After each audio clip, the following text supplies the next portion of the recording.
சரியான நேரத்துல சோளம் போடணும், சரியான நேரத்துல சோளத்தட்டை அறுக்கணும், சரியான நேரத்துல எல்லா வேலையும் செய்யணும். அதையெல்லாம் பார்த்து கிராமப்புறத்துல வளரக்கூடிய ஒரு குழந்தை இயற்கையாகவே டிசிப்ளின் என்பது அந்த குழந்தையினுடைய ரத்தத்துல ஊறி இருக்கு. அதே அந்த குழந்தைக்கு ஜென்ராசிட்டி, பெருந்தன்மை என்பதும் அந்த குழந்தைக்கு சாதாரணமா வந்துடும்.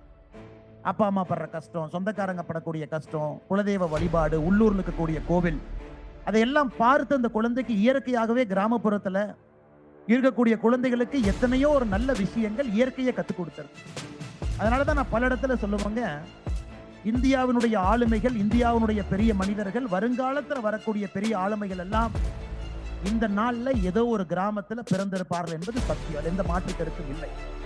அதுவும் கிராமத்தில் இருக்கக்கூடிய குழந்தைக்கு தான் அந்த பசி என்பது வயிற்றுல இயற்கையாகவே இருக்கும். சாதிக்கணும் என்கின்றது, இந்த டிஸ்ட்ராக்ஷன், செல்போன், வீடியோ கேம், அது போன்ற டிஸ்ட்ராக்ஷனும் இந்த குழந்தைகளுக்கு கம்மி.